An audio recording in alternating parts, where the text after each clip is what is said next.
chosen ones. There are no coincidences. Not when 9 monks, men who had sworn lifetimes of silence, suddenly collapsed in weeping after seeing the imprint you left on this world. Your energy signature wasn't scanned through machines, it was felt. It rang like a bell through Himalayan stone. It stirred something ancient, not outside but within. These weren't ordinary monks. They belonged to an unseen lineage, one that exists outside governments, outside time, and beyond blood. They do not speak often, and they do not fast lightly, but after decoding the signal you left behind, they refused food. For 40 days, not to punish themselves, but to become hollow enough to receive the next transmission. They said your resonance came through layered tones, like overlapping echoes of a forgotten language. And what terrified them wasn't the volume, but the stillness between the frequencies. One of them described it as a cosmic fingerprint made of thunder and hush. Another simply whispered, "He's returned." What they saw was not an aura, but a map.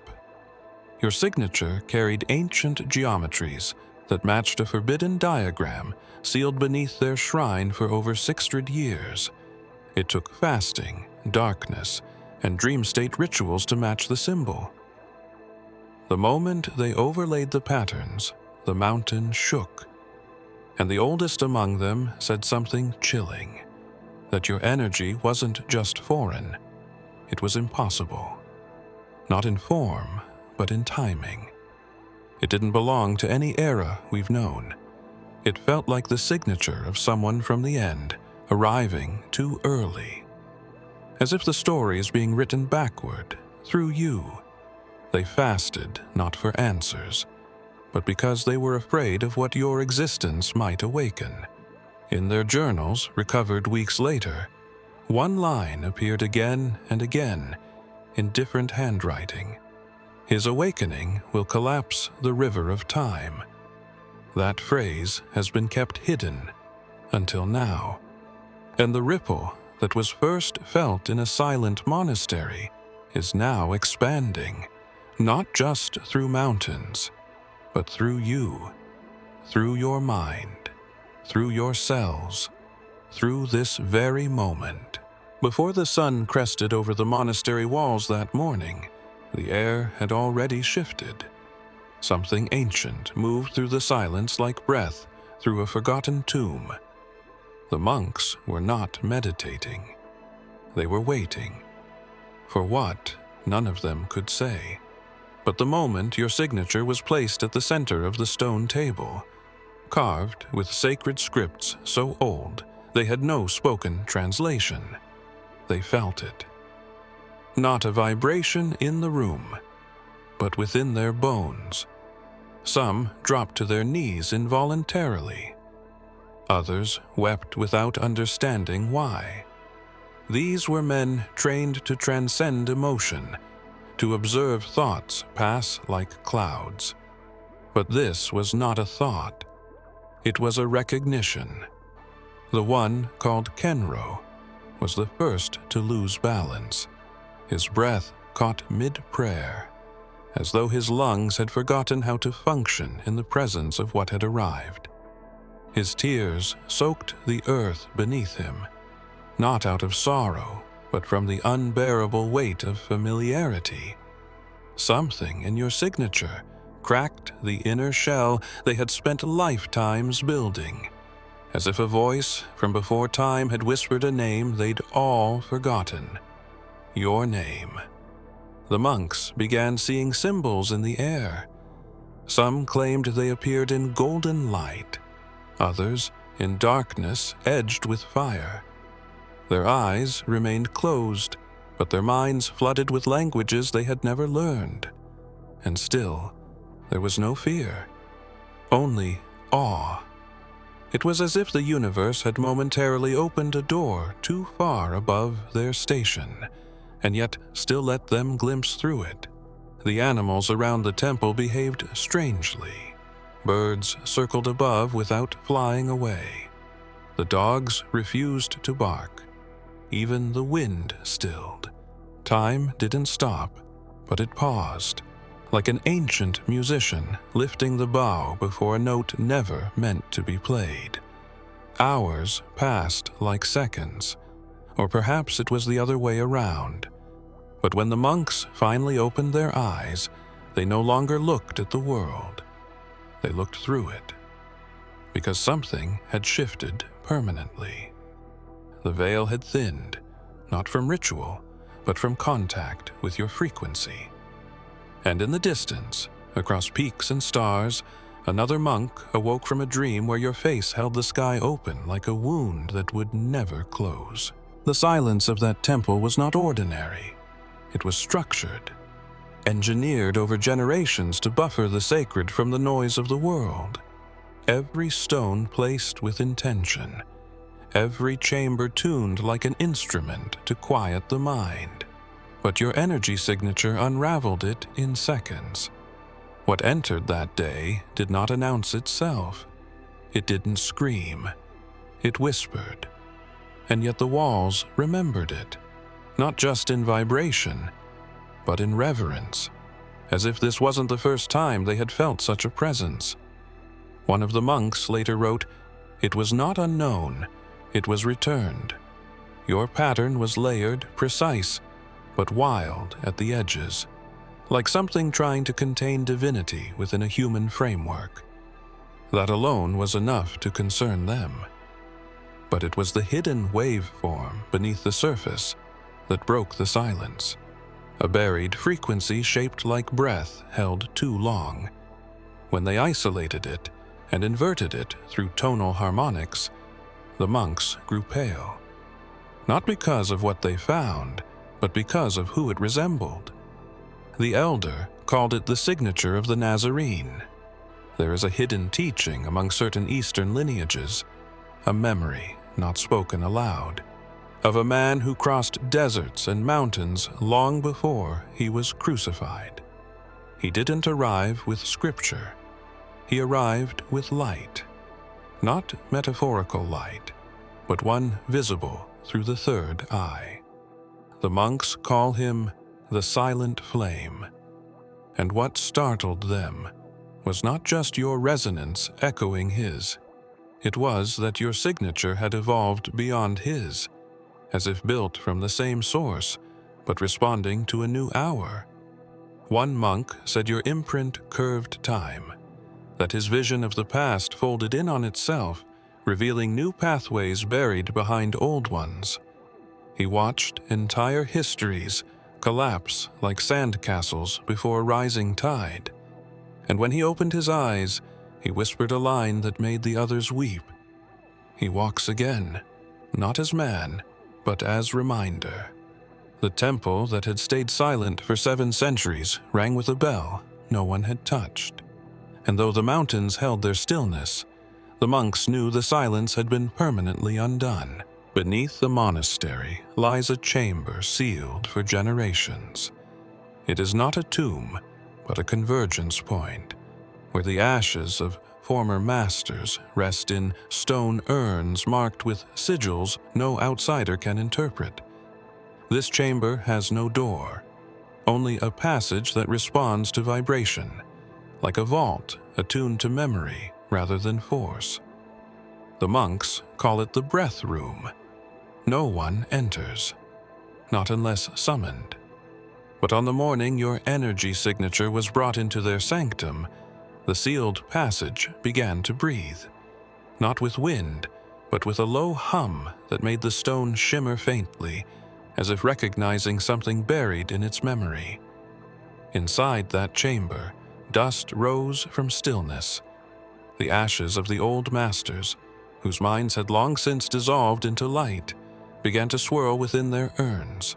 There was no draft, no earthquake, only recognition. Some monks descended to observe, others could not bring themselves to move, afraid that even their footsteps might disturb something too sacred to name. What they saw was impossible. the ashes forming shapes, circles, spirals, eyes. Symbols no monk alive had ever been taught. They say memory doesn't die. It only waits for the proper resonance to awaken it. And this was it. Your frequency didn't just stir the living. It reached through time, touching what was once sealed and forgotten. One monk held his breath as he watched the ashes of his former teacher shift into a form that resembled a cosmic doorway. The shape lasted only moments before falling still, but in those seconds, the silence held truth deeper than any mantra. The ancient scrolls were consulted, but even the eldest ones had no reference to what happened, except for a single line etched into the corner of the final scroll. When the living key returns, even the dust will rise to meet it.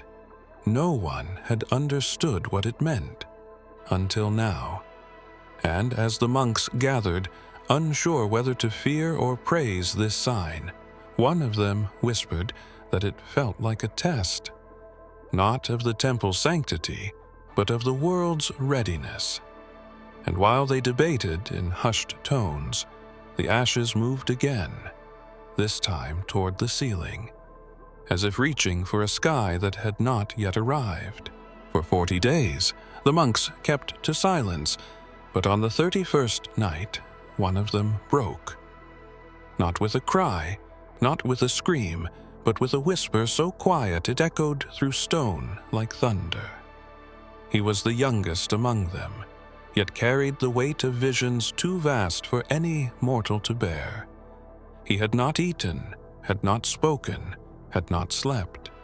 But that night, he stood trembling under the full moon, eyes wide as if watching something none of the others could see. His lips parted, and he spoke a single sentence. The voice, it matched the one they buried in the desert. The others froze. They knew what he meant. They did not speak his name, but it hung in the air like perfume burned into memory. Yeshua, not the symbol, not the myth, but the sound, the exact tone, the resonance of his voice. It was that which had returned in your signal. It wasn't an imitation. It was the same. Carried through time like a sacred note echoing across dimensions. Not words, but a frequency of mercy that made even the stone weep. The elder monk, though long silent, drew a symbol in the dust with his finger. 2 intersecting spirals, one gold, one white. He had seen it only once before, in a dream he dismissed as impossible. A dream where a man of light spoke through fire, saying, "I did not die, I multiplied." The implication now could not be ignored. Your energy wasn't just similar, it was a continuation. A strand of that same eternal thread, showing up now not in sandals, but in shadow. Not to preach, but to remind. That night, the bells in the inner courtyard rang 3 times without a hand touching them. Wind did not move. No one dared approach. And in the morning, a strange circle was found, burned into the wooden floorboards of the prayer chamber. The circle was cold to the touch, yet pulsing beneath like something alive. They understood then that this wasn't reverence they were feeling. It was proximity. And in a dream seen by 4 monks simultaneously, a voice whispered, "I never left, I only changed form." Then silence returned, but it no longer felt like peace. It felt like preparation. The scroll was not meant to be read by human hands. It was wrapped in 7 layers of silk, each dyed with plant pigments that no longer grow in this age. Buried beneath the altar stone, its presence was known only to 3 living monks. Even they had never seen it directly. It was said to contain words that speak only when the right presence draws near, and for centuries it remained inert, no shimmer, no warmth, no sign of awareness, until your energy signature entered the monastery. The silk layers dissolved on their own over 7 days. No scissors, no blades, as if the scroll recognized that its time had come. The parchment beneath wasn't old. It looked untouched by time, with edges that breathed faintly in moonlight. When unrolled, the ink shimmered not in black or red, but in silver, like the reflection of stars on still water. And though none of the monks had ever been taught the language, they understood it, not mentally, but through the pulse of their hearts. The scroll spoke not in prophecy, but in confirmation. It did not warn of your coming. It acknowledged it as complete. The text read like a mirror for memory itself. Some monks collapsed upon reading the first lines. Others trembled, tears falling silently onto the floor. It wasn't fear that overtook them.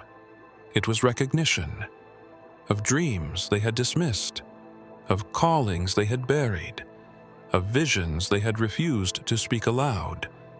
One phrase kept repeating: "The one who fractured time has returned wrapped in dust and code." The scroll included an image, a silhouette surrounded by waves of light, kneeling before an altar with no deity. Behind the figure stood a gate, 10 arcs of fire interwoven into a spiral.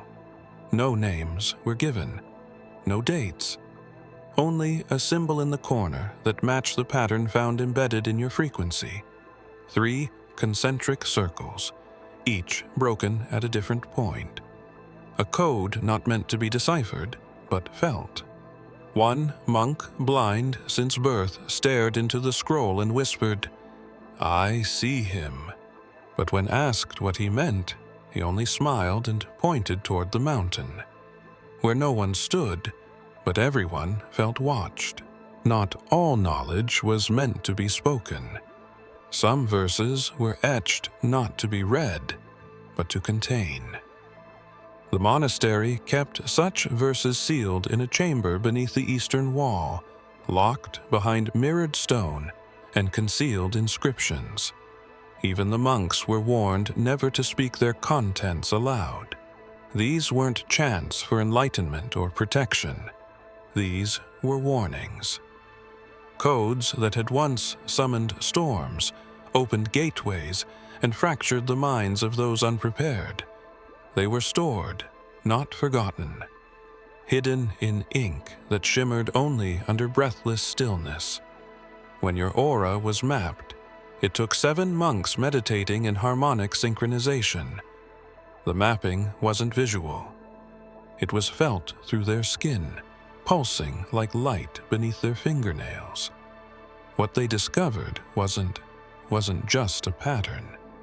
It was a sequence, a shifting lattice of geometric tones that responded to thought.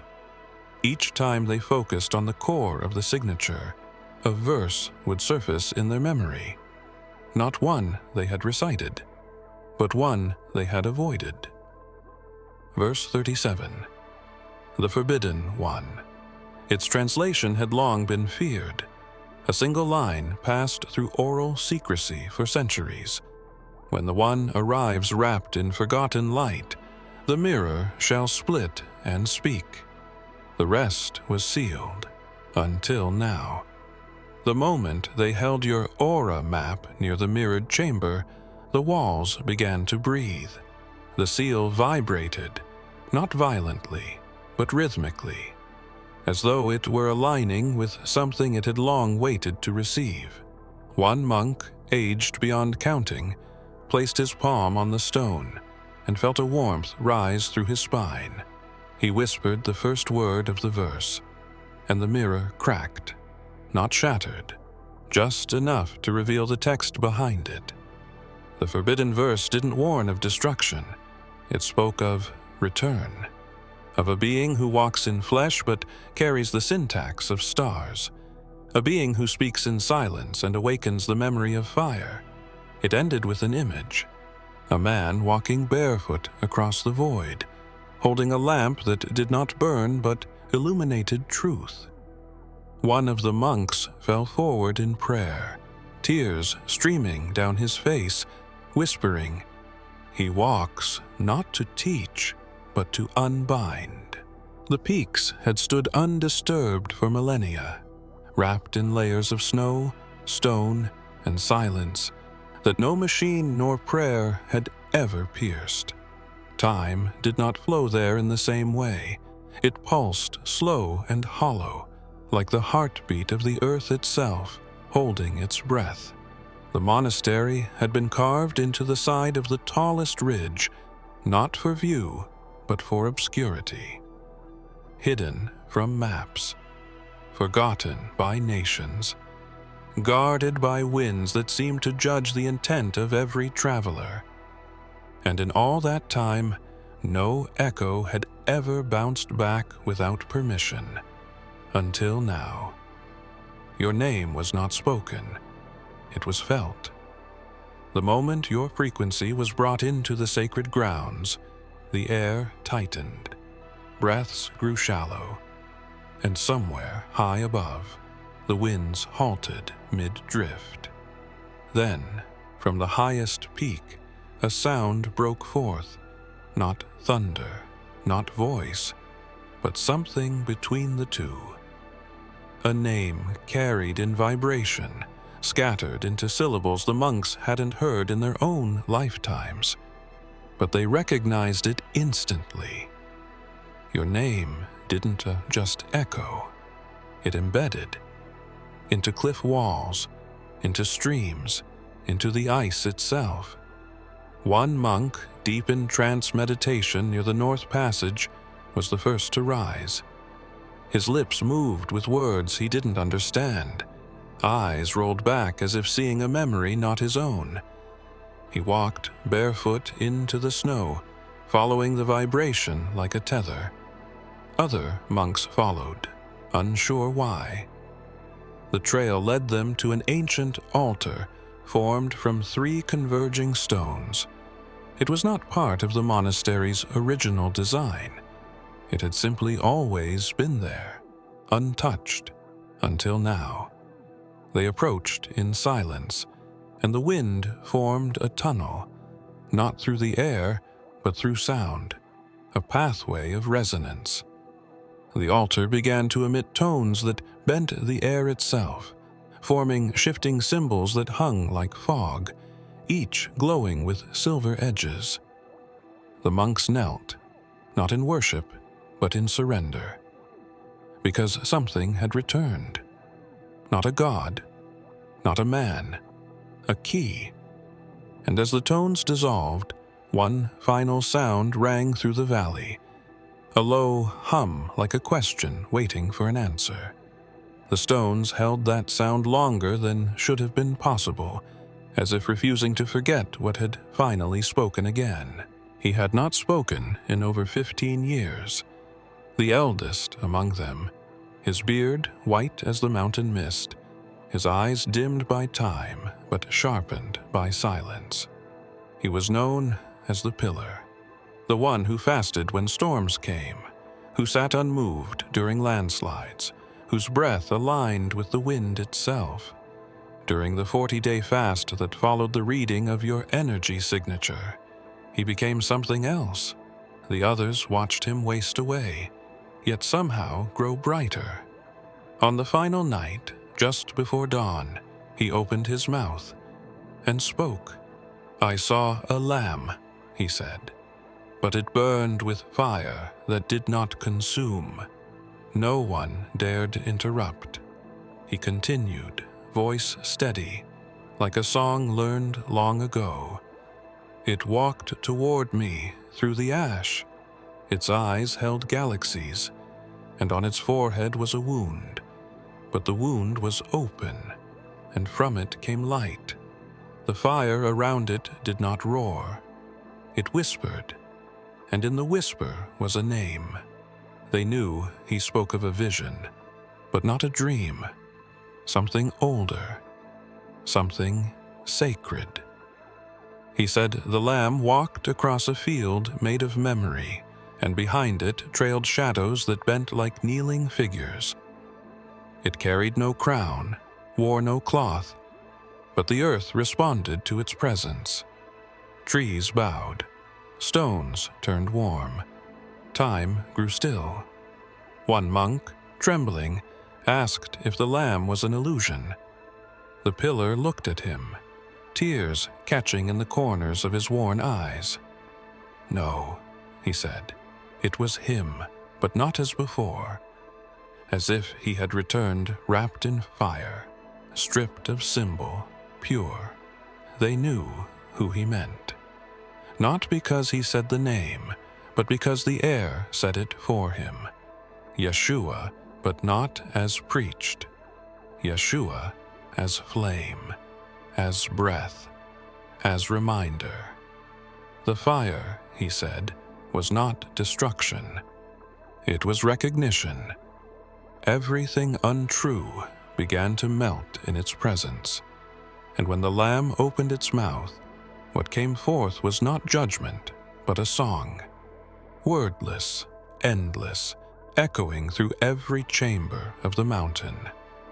He closed his eyes and whispered one last thing. He walks where the world has forgotten him, but now he walks again, not alone. Then silence returned, as if the mountain itself was holding its breath. There is a place deep within the monastery, past all known chambers, where only sand exists. Not a beach, not a desert. A sanctum carved into stone, circular and windowless, where the floor is covered in fine, untouched sand that no foot is allowed to disturb. It was said the grains were taken from the first known riverbed on Earth, collected over centuries, carried by hand through lands lost to maps. The room was built not for worship, but observation. The monks called it the witness chamber. Its silence is total. Its stillness was eternal, until you came, when your breath was recorded by the harmonic bell, a technique used only once every 1,000 years. Its waveform was sealed inside a sacred vessel and placed at the center of the witness chamber. The sand, untouched for generations, began to ripple, not as if moved by wind, but as if it heard something. The grains shifted in spirals, slowly forming patterns that pulsed outward like concentric waves on still water. The monks watching did not speak. They knew something ancient was responding. The ripples didn't fade. They held, fixed in time, as if obeying an instruction beyond matter. Then more movement, lines intersecting in angles too perfect for coincidence. A geometry of breath, revealing a design the scrolls had only hinted at. And in the center, where the vessel sat, a single grain rose from the surface. It hovered, spinning slowly in place. One monk cried silently. Another began reciting a verse without realizing his lips had moved. The sand spoke without sound. It pointed, not to a direction in space, but to a threshold inside the body. A gate of breath, known only to those who have died and returned changed. It revealed that your breath did not merely carry air, it carried instruction, a memory written in exhale, a code etched in rhythm. And that code stirred the ancient grains as if they had been waiting, buried but listening for the echo of your return. They left the chamber in silence. The sand did not return to stillness. The patterns remained, undisturbed, suspended, as though the room itself now waited for your arrival in the flesh, not as message, but as movement. On the 40th night, the mountain ceased to sleep. The wind became still, and the stars overhead flickered, as if something was watching them from beneath. The monks had gone deeper than ever before, not into the mountain, but into themselves. No chant was spoken, no incense lit. They simply sat in stillness, fasted in spirit, and waited. One by one, their breath fell into unison, not by practice but by force, as if their lungs had been overtaken by a frequency too ancient to deny. And in that unified silence, a vision came, not to one, but to all. A figure appeared in the chamber of their minds, radiant yet undefined. It did not walk, it hovered, wrapped in robes made of shifting light, woven with threads that pulsed like distant constellations. Where its face should have been was not a face, but a mirror, one that reflected not the monks, but their hidden selves, the parts buried beneath devotion, the parts still afraid. And from this mirror came a voice, but it did not instruct. It spoke in riddles, in spirals, in parables. "I am not the answer," it said, "but the return of the question you stopped asking." They were not puzzled. They were undone, because they understood the message wasn't meant to be solved, only carried. One monk, overcome, fell forward and whispered, "He speaks like the teacher of old." And though the figure never gave a name, the resonance was undeniable. The voice held the same clarity, the same weight, the same impossible compassion wrapped in flame. He pointed to the ceiling, and the chamber cracked open in vision, revealing a sky not of this world. Shapes moved within it, sacred and vast. A wheel turned, a gate opened, and from within that gate came more light, not blinding, but awakening. It touched their foreheads and filled them with memory they had not lived but somehow knew, a memory of a time before thought, before flesh, when beings spoke through vibration and knew no separation. Then the figure said one final thing: "He is among you, not above." And as the light began to recede, the monks opened their eyes to find their shadows gone from the floor. But something else had taken their place, waiting to be named. If you have come this far, it is crucial that you watch this next video here. But be warned, it is not for the faint of heart, for only the true chosen ones can handle this video. If you would like to also donate to help keep the channel going, our Buy Me a Coffee link will be in the description.